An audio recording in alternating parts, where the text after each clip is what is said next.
In this chapter, let's have some fun. What do you say? Not that we haven't been having fun, I hope. We're going to talk about some tips, some tricks, and some techniques, kind of kitchen sink kind of things. We'll start with envelope distort and how we can take our beautiful created objects and distort them further, hopefully to make them better. We'll talk about creating an animation in Illustrator. We're going to make a rocket ship take off. Watch out, Buck Rogers. We're going to generate customized brushes. Brushes are really important to working in Illustrator. We're going to talk about how we can customize our very own to get exactly what we need. We're going to talk about a new feature called generated corners, auto-generated corners. We're going to look at creative blending options. I love blending modes, and our project will be growing a gradient tomato, or you might say tomato. So let's get into tips, tricks, and techniques. Welcome to Andy's Kitchen Sink chapter. Now, why do I call it that? Well, this is a fundamental course on Adobe Illustrator, so there are things we're not going to cover. They fall under headings like intermediate, advanced, or like wow, uber advanced kind of things. But a fundamental course to me is very important because it sets your feet on the ground, puts them on the path, and allows you to go forward. It's like you're on a nature walk going down a trail, but you're on the trail now. I helped you get on the trail, and it's up to you to continue walking down there. This chapter is just some things, some lessons, that basically I just want to make you curious about some of the other things that are available in this program. And the first thing we're going to talk about is the envelope distort features. Now, we have talked about those before for making warp. We'll talk about that again quickly and go through the other two. There's 3 different envelope distorts. So envelope.ai is the document that I have open. And I'm on the word awesome right here in this top layer. The other 2 right here will turn on later. Envelope distorts allow us to distort things, and they do it by creating an invisible envelope to distort the shape in. Now, in some cases, they make it, and actually at the end, my favorite, which is make with top mesh, we make the shape and distort based on that. Let's start with make with warp. Like I said, we've actually talked about this one before. So I've got awesome right here, and that's text. Doesn't have to be text. It can be any vector object. Go up to the word object on the pull-down menu and go down to Envelope Distort, Make with Warp, and you will see, well, this. You get all these different ways to make with warp. You can go horizontal, vertical. We can stretch and bend, horizontal, vertical, distortion. Let's go into, say, a rise, and we can change the bend and the horizontal and vertical. The cool thing about doing this with text, if you can kind of get it right, is it draws and attracts attention. When you're doing artwork, if you go to a class, most of the time the instructor is going to tell you that as we look at something, we find things of interest that move us from point to point in the artwork. And something like distorted text might help draw the eyes to a place that as the designer, I want your eyes to be. That might be one reason you use this. The other one might be that you can. Let's click OK. Now, this is non-destructive. In other words, basically what I have here can be changed even if it's next month. It's non-destructive editing. If we go back to the word object on the pull-down menu and go down to envelope distort again, you do have a release function, an expand, and an edit contents. Now, if you choose edit contents, we could rename it. If you don't like the word awesome, we could put another word in there, change its color, things like that, edit the contents. If you release it, let's do that one next. If you go to release, you're saying, I wish I had not done this. Give me back my object or my word, and it will. But it will also show you the shape that it used to make that happen. And let me go ahead and do this. Let me just select that and move it out. And you can see it. There it is. So it made that shape based on what I chose. I think it was called rising. So it made it, and whatever went into that object fit that shape.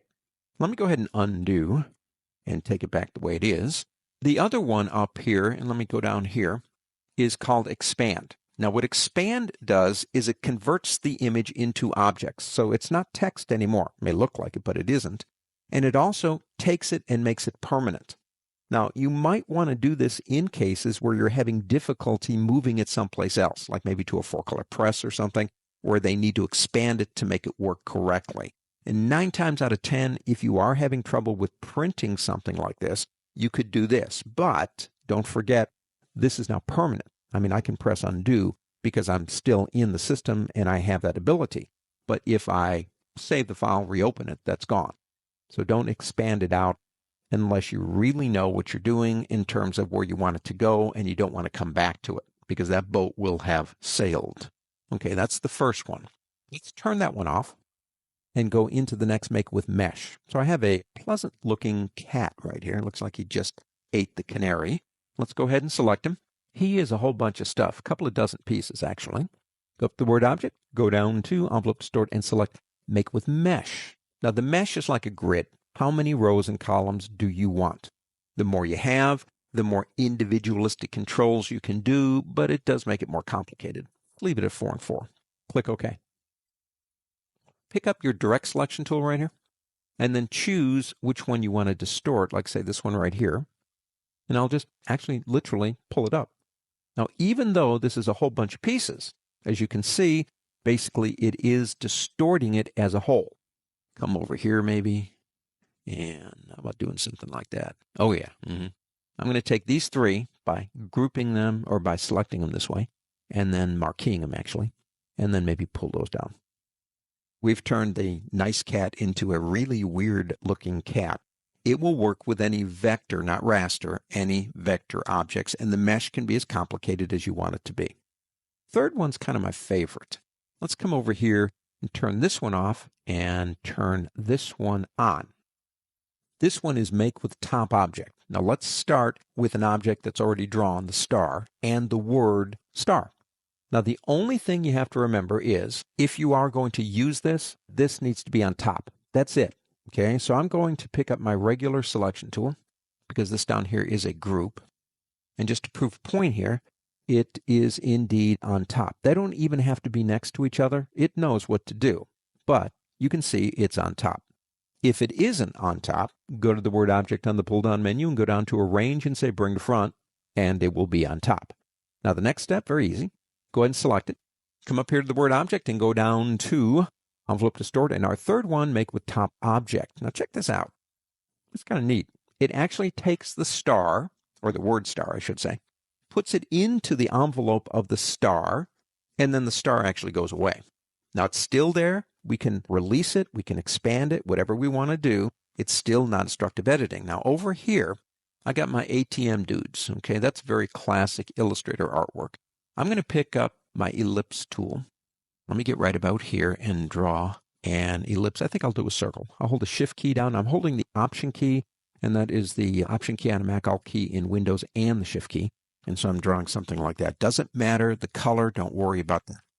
Now, come over here, pick up your selection tool, and let's see if we can grab all those guys like that. Now watch this. Object, envelope distort, make with top object. Isn't that cool? Makes it look like it's being viewed through a fisheye lens or whatever. The distortion is based on the shape. So in the first one, we're using predefined shapes. Actually, predefined envelopes, that's what they're called.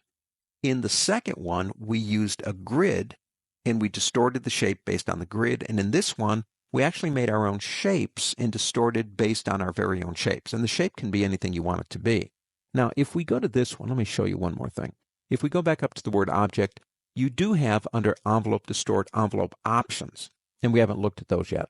The options are, let me move this over. Number one, you have an anti-alias right here, which does help things smooth out, look a little bit more natural. In this case, kind of hard to see if anything's even happening, but anti-aliasing. Your preserve settings are clipping mask or transparency. Most of the time, you're probably going to use clipping mask because it does work well better with other applications, but you could try one or the other. Fidelity is how close the shape works in terms of how many points it has to make it. So if I pull fidelity all the way this way, watch the shape. See it changed? If I go the other way, it's going to look more like the word star. It's got more points in it. That's what fidelity is. And we can distort the appearance. You can distort linear gradients if you want to, or distort patterns if you have any. Envelope options. Well, there you go. The envelope distort features, like I said, have been there for years. They really have. But they're kind of fun to work with. Don't use them because you can. To me, I use them to attract people to certain areas of my artwork, especially if I'm working with text. And make sure it's still readable, too. That would be nice. Envelope distort. In your working folder, you will find a document called rocketman.ai. Go ahead and open that thing up. With apologies to Sir Elton John, I'm going to use Rocketman as this theme. Did you know, in our Pursuing Our Kitchen Sink chapter here, that Illustrator has the ability to do animations? It does, in conjunction with Flash. Now, you don't have to have Flash. It's all built in. But I want my Rocketman to take off. I want the rocket to go up into the air. So that is our goal, and we are going to be using Adobe Illustrator to make it happen, and we will be using blend options. So this is a twofer. If we come over here, let me show you this. We did this actually earlier. I touched on it anyway. I'm going to draw a star over here, and let me go ahead and give that a color. And let's draw a different shape, like maybe a polygon over here. And let's give that a color. Different. Select them both, and then come up to the word object and go down to blend and say make. Now, the purpose of blend is to take two vector objects and slowly morph one into the other, assuming they're different. So we could come up to object, now again, we still have it selected, and go into our blend options. Now we could tell it, for example, how many specified steps, smooth color, or specified distance. If we stay on steps, that's 36. That's a lot. Let's just say 6, and we could turn on the preview, and you can see what it's doing. It's slowly taking one vector shape and converting it into the other. That's what blend does. Let me go ahead and get out of here, and let's go ahead and get out of there and get back to Rocketman.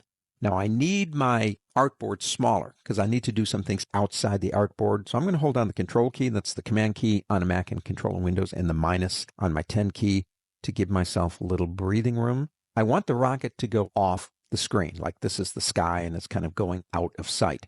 So using blending mode, I need a copy of this guy. I'm going to hold the Alt key, that's the Option key on a Mac, Alt in Windows, and drag him up to, about here. As a matter of fact, let me do this. Let me bring that down. And let's go ahead and take him even further. So now I'm just going to hold the Shift key down so I keep it straight. Okay, and I'll tell you what. I'm going to hold the Alt key down, Option key on a Mac, Alt key in Windows, as I go to a corner and the Shift key and make him a little bit smaller. So kind of as he's rising, maybe he's going further away, something like that. So we got our 2, select him, go up to the word object and go down to blend and select make. Now, let's see what we got here. Let's go back to Object and go into Blend and go into Blend Options. Now, we've got 36 steps. Actually, that's the number I want. You're normally running animation in Flash at about 12 frames a second. So if I want this guy to last for 3 seconds, 12 times 3 is 36. I am excellent at math. So actually, that's fine. We don't need to change anything else. Just click OK. Now, in order for this to work, we're going to have to do a couple of things. Let me bring layers out because we'll be dealing with them too. Let me bring this down like this. Now, first, select it. Go back up to the word object and go into blend and tell the computer you want expanded. I want those items. I don't want them part of a blend. I want the individual rocket ships. That'll take a second, but there they all are. Now, if you remember the chapter on layers, and when we went into layers, we had an option up here, and the option was release to layers in sequence. It might make more sense now that we're going to do it here. They are still in these groups. And you can see right here. Now, the first thing we need to do is get them out of the group. So we're going to say ungroup. That's important. Now, you've got groups of groups. There's all the rocket ships. Make sure you have layer 1 selected. Come up here and say, release to layers in a sequence. Watch what happens. Well, they become layers, and this looks like a big frosty snow cone. But what are those colors? Those are the colors of the layers themselves right here. They're fine, but they're now in separate layers. We can go to the next step. Go into File on your pull-down menu and go down to Export. In Export, let's give it, well, Rocketman's fine, but not a PNG. SWF. I'm going to save it in the student files for this particular chapter. You can save it anywhere you want, obviously. I'm going to click Export. Your options. Number 1, all layers to SWF frames. Now, I've done this before, so it remembers the last thing I did. The default is AI file to SWF file. It's not going to work. It's got to be this one right here. And I would recommend clip to artboard size. Why? Because if you don't turn that on, it's going to clip your artboard to fit the artwork itself. It's going to be this long, skinny tube. And I want the artboard. Maybe I've got a sunset or something going on there too, and I want to keep the whole thing. The rest, leave alone. Click OK. Now let me come over here. I've got it in my student file. And let me bring this over. I have another screen. And there it is. If you double click on it, watch what happens. Rocket Man. We should have moved it up just a little bit more. We still have that, but that's all right. You get the idea. We could loop it, if you want to loop it and see, go round and around and play it again if you want to. That's an artifact at the top. That'll go away the next time you use it. But basically, you're doing animation. It is rudimentary. I won't say it's crude. It's actually pretty cool. But it's not like, programs like Maya or like Studio 3D Max or something like that. They're different. Those are different kinds of programs. But you know what? If you're looking to do some simple animation, why not look to Adobe Illustrator? In this kitchen sink lesson, let's start File New. Up to the word File, down to New, give yourself a sandbox to play in. You know mine, Web Default 96560. We are going to, in this lesson, explore the creation of brushes. Brushes are very important to creating artwork, and it makes sense we can make our own, so let's do that. Let's start with the Brushes panel right here. I'm going to drag that out. I am in the Essentials workspace. If you don't see it, you can always find it right under the word Window. Now, this is a brand new document, and that's what you get in a brand new document. We want to make our own brushes. But remember one thing. Adobe Illustrator is document specific. So let's say you have a blank document open, and your goal is to make some brushes. So you're just using this document as a palette to try things out. So you get them, and they're up here, which is cool. Then you close this document and you don't save it, and guess what? You lost all your brushes. So don't forget at the end of the procedure to come up here, assuming you want to save them, and say Save Brush Library. Because we have a lot of libraries here, but you don't have yours yet. You want to make sure you do that. Now let's start, go back up there again, and go into New Brush. We have 5 different kinds of brushes that we can use. Now 3 are lit up, calligraphic, bristle, and pattern, because we make those right now from scratch. We don't need anything. But scatter and art require we have something selected before we work through the process. So let's do this. Let's start with the ones we have. Calligraphic, click OK. Calligraphic brushes typically are kind of like that, aren't they? And we can click this arrowhead here and give it an angle. You want a precise angle, click here and type in, say, 45 degrees, whatever. You got a roundness here. I already did that up there. And a size, let's make it a little bit bigger. Something maybe about like that. You do have options. Fixed is predictable. It's going to do exactly what you think it's going to do. But you also have things like random. That can be kind of fun to work with. Pressure, like a drawing tablet, stylus wheel, etc. We'll leave things at default so you can see how this works. And click OK. There it is, right there. Come over and pick up your paintbrush tool and come over here. The paintbrush has an asterisk next to it, meaning I'm doing something new. And draw. Now notice how it changed after I let go, made it look, actually a whole lot nicer. If you double click on the paintbrush tool, we've been here before, you have your options. Like fidelity is the number of pixels, minimum pixels between anchor points. You can increase or decrease the complexity. Smoothness is how smooth it is when you let go. You can even make that up to 100%. Do you want to fill these areas in with a color? Most of the time the answer to that would be no. Keep selected, I usually leave on. Edit the selected path when it falls within X number of pixels. 12 is the default. Click OK. So that means right now I can draw a new path. But if I get close to this one within 12 pixels, I can, if I want to, add to it. That's our first brush. Let's do this. Control A. That's Control A in Windows, Command A on a Mac, and delete. We still have it up here. Second brush, bristle. Now click OK. I use actually in oil painting a lot of these types of brushes. I use a fan brush a lot. So let's do a fan brush. There it is, and that's what it's going to do. Now, all your options are down here. We can make it bigger. we can change the bristle length, the density. Let's lower that down. The thickness, opacity. Now we can go all the way this way and make it solid color. I don't. So I'm going to take that down. And finally, stiffness of the bristles. We'll leave that one alone. Click OK. And here it is down here. So we have our paintbrush selected. We have this selected. We can change the color too, don't forget. We're just working in black. And there you go. Now let's say you like that, but it's not quite what you want. You would like to watch it change so you can kind of see what's going on. Leave it selected. Come over here and double click right here. Your options are back, and you will notice that if I change things, it changes them down there. Now let's say, I don't know, say you like that better. So you click OK. Now watch what happens. Let me bring that up. That brush is in use. Some of the strokes may have overridden its options. Do you want to save it this way or leave the strokes? I want to apply it. And you've just modified the brush. Up to you. Let's go ahead and get rid of that one and go back up again for number 3. Number 3 is pattern brush. Click OK. Now a pattern brush allows me to work with a pattern. Now we do have patterns. Let me get out of here for a second. I think I'm getting ahead of myself. We do have patterns in our swatches, and we did talk about making patterns. So we've already done the making of the patterns. Let's just use the defaults that we have. We got a couple up here. Go back again and click OK. Now you have the ability when you click on these, that's the outside corner, the paths, the inside corners, open lines at the beginning or the end. Everyone has control, and you do it right here. There's Alicia and Jive, which are the only two we actually have. And let's go ahead and do that one for that. And for the paths, let's do Alicia.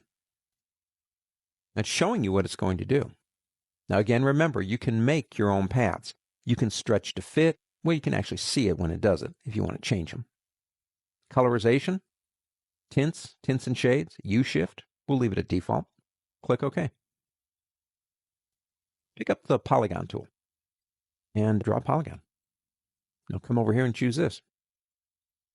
You know what that looks like almost? Looks like a wreath, like maybe a summer or spring wreath that you would hang on your door. I didn't expect that, but that's kind of interesting. Don't forget you can make your own. Let's do this. Let me get rid of that. Say we come over here and let's do a star. And let's do a polygon. Just like this. So let me make a polygon right about here. So we got those two. Let's give those colors. Let's color this one thing, because right now it doesn't have a fill at all. So let's come down here. Let's make that one yellow and this one an obnoxious blue. What do you say? So we got those two. Now we have to make those patterns. So let's leave this one selected, go up to the word object, and go down to pattern define, or make actually. And we don't have to change it. Just click OK over here. And there it is. It's showing you what it's going to look like. And let's go ahead and get back out up here. Say done. Let's do the same thing with the star. We're making our own patterns. Simple, but we're making our own patterns. Click OK. Come back over here. Okay, so we've got those two patterns. Let me go ahead and move this up here. Same idea. Come up here and go into New Brush, Pattern. Okay, now on this one, tell you what. Change the corners, click here, and you can see we now have our new pattern here. Well, you get the idea. You can make your own. Click OK. Do a polygon this time. And there you go. Now we could take out the fill, I suppose. That might be, so you can see it like that. You can make your own patterns, or you can use the ones that we have, and we can use them as pattern brushes. Now, can we use it with the brush itself? Yes. Let me do this. Control-A, delete. Pick up your brush. And pick that up and draw with that. In this case, since there are no corner anchor points, it's just going to use that one shape. Control. Change it if you want to. Go to this one. Okay, Control-A, delete. Now, the other two require that we have something made. So maybe I shouldn't have gotten rid of what I had up there. Let me go ahead and just make a little something like that. Maybe a star. We'll keep this simple. That's called a KISS method. Keep it simple. And give those different colors. Okay, now select them. Now go back here, and we now have the art and the scatter. Now scatter, well, let me do that one too. Click OK. What you're doing here is you're scattering the brush. You have size, spacing, scatter, rotation. We'll leave that stuff alone for now. Click OK. And there it is. Let's go ahead and pick up our paintbrush tool. Now I'm going to deselect this stuff and then select the brush. Otherwise, it would change that. And basically, it's scattering it along the path. Now, once you've done this, you can double-click again, just like we did with the other brush, and play around. You know, maybe size, scatter. And it just changes how it looks. Get it the way you want it to be. Actually, let's leave that at, let's go random on that. And there you go. Scatter brush. The last one we have, you still need something selected, is art brush. Now, an art brush is kind of interesting. Let me click OK. What it does is, number one, you define which direction it's going to go in. I usually use left or right. You can go up, down, whatever, and try them differently. It stretches to fit the stroke length or scales proportionately or stretches between guides. If I click OK, just leave everything normal and come over here and paint with it. And you can see it right here. Here it is.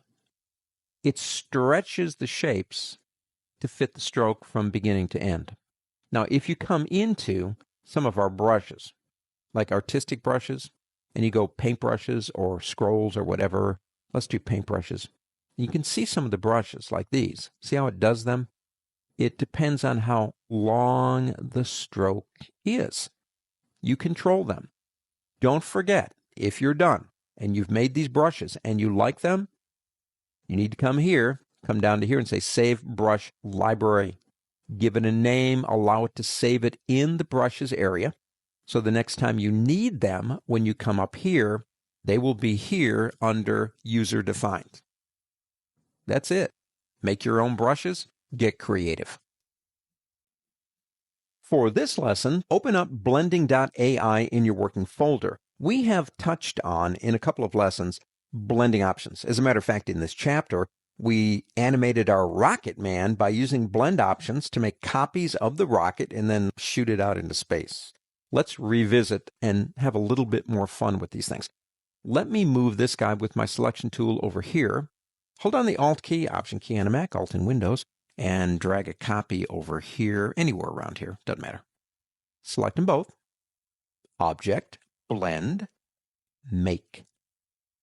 Now that's more copies than I want, but the job of Blend is to take this image and make copies until it gets to here.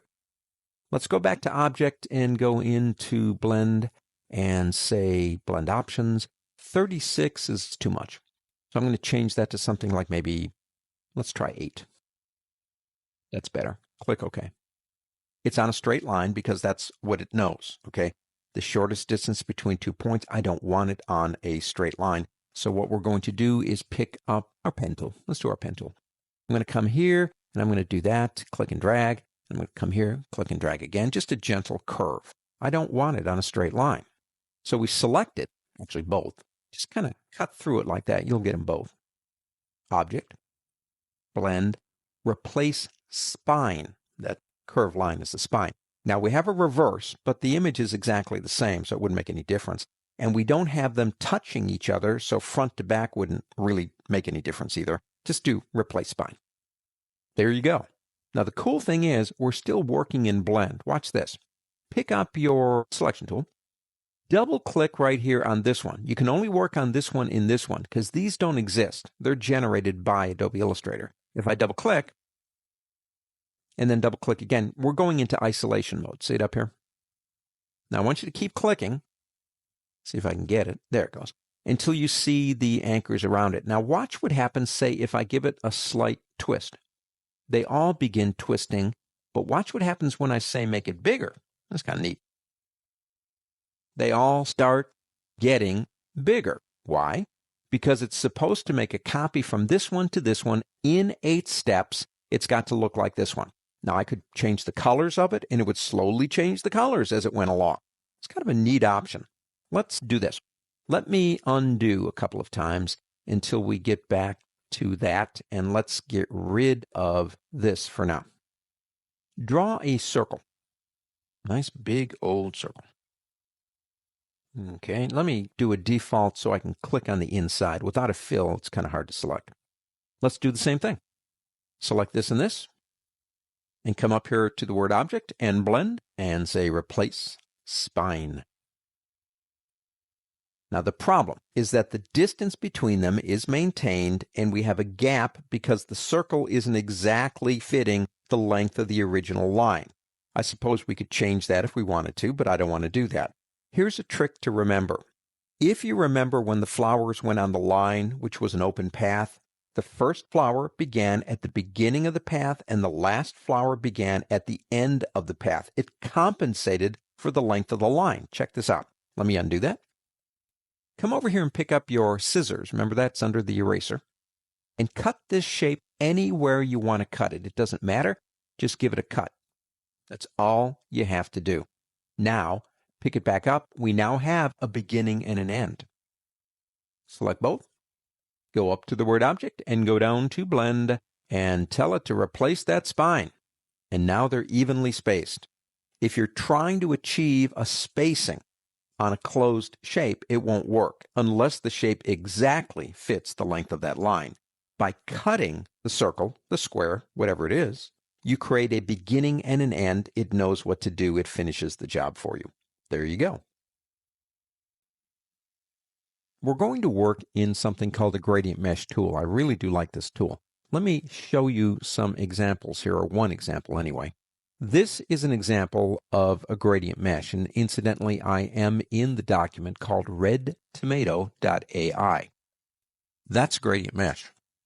Now, a gradient mesh creates very realistic gradients, almost photo quality. That's a flower. Took a couple hours to make. If you go to the word view on the pull-down menu and go down to outline, you can see all the pieces of that crazy. Let me turn that back on again. That is a gradient mesh.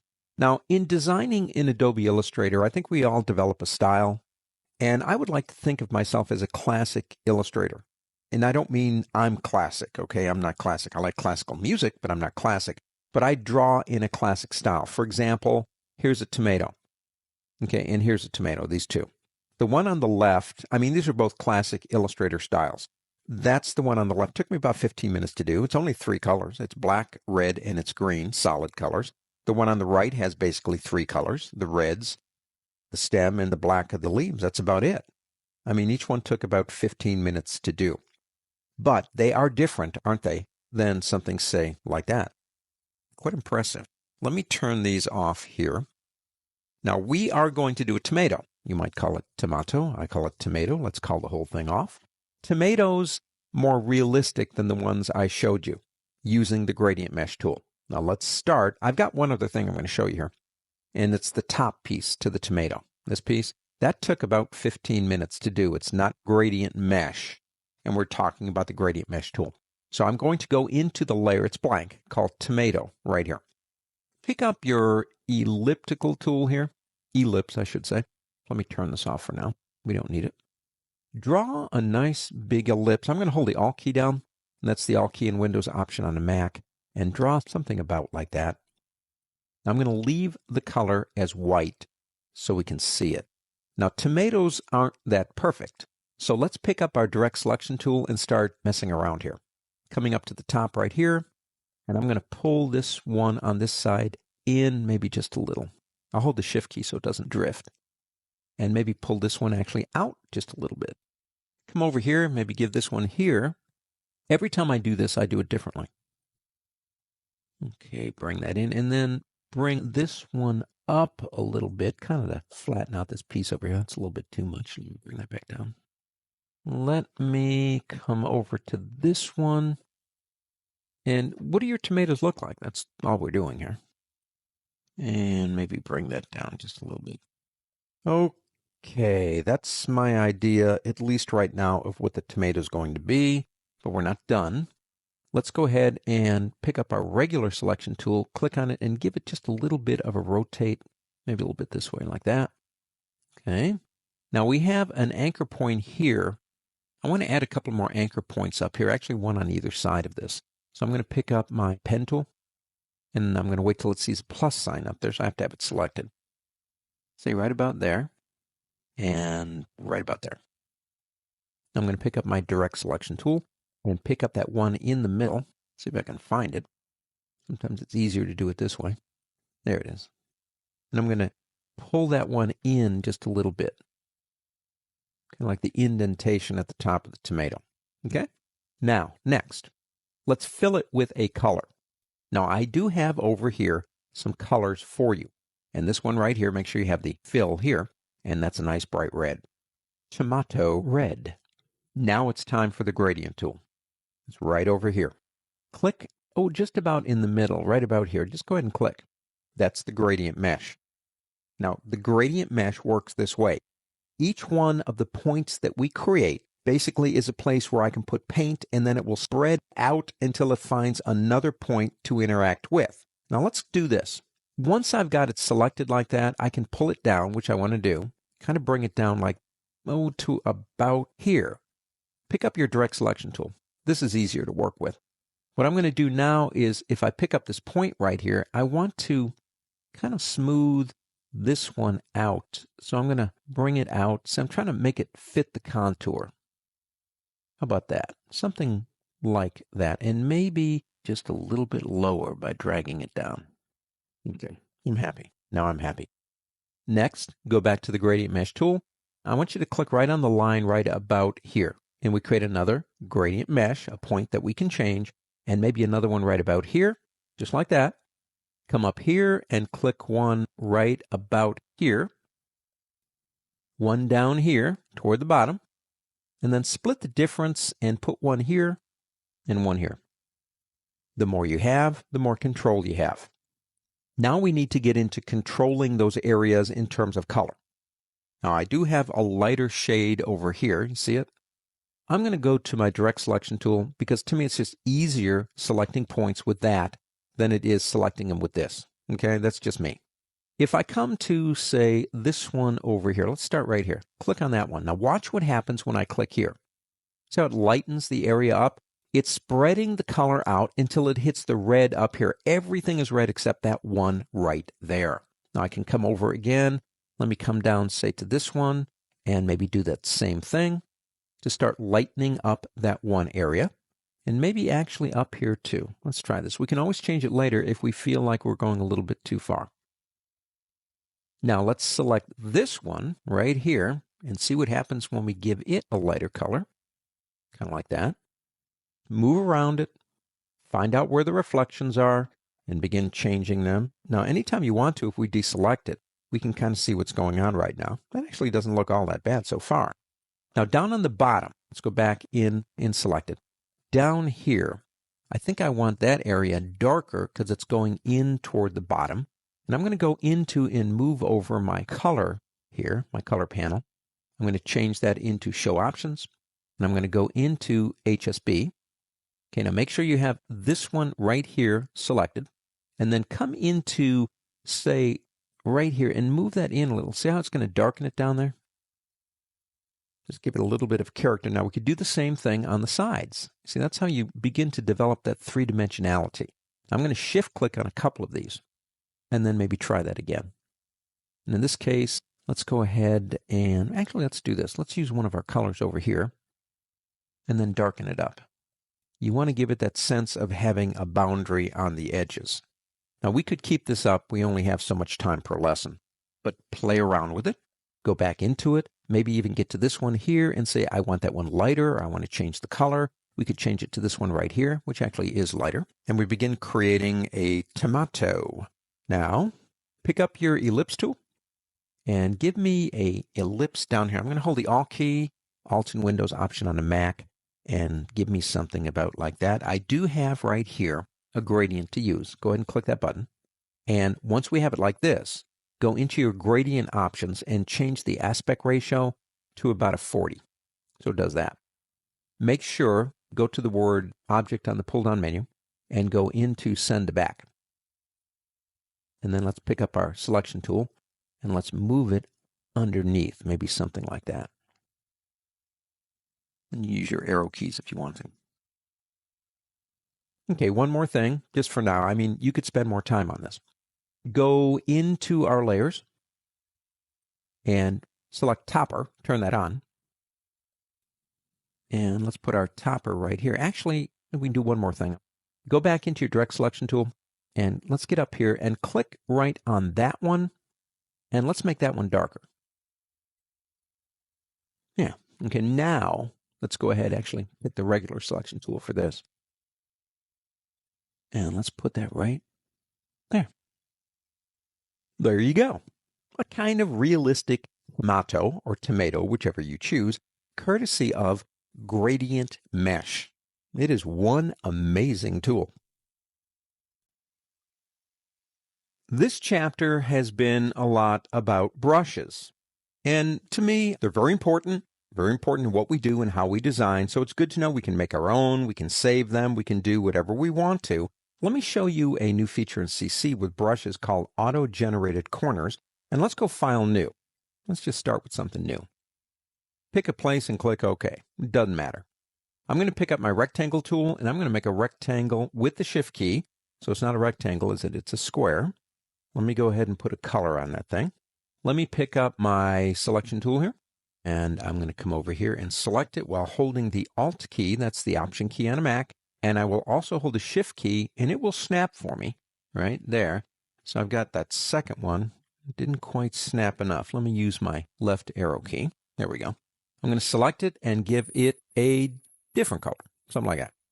Bring over the brushes panel so we can see it. Now here's another way to make a brush. Select both of these pieces and drag them in to the brushes panel. We want a pattern brush for this. So select pattern.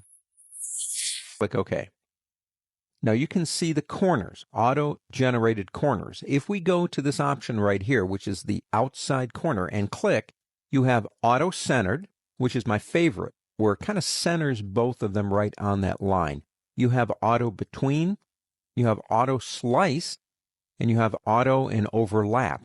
Let's do auto-centered and see how it makes it look nice and pretty. Now the inside corner is right here, and do the same thing there.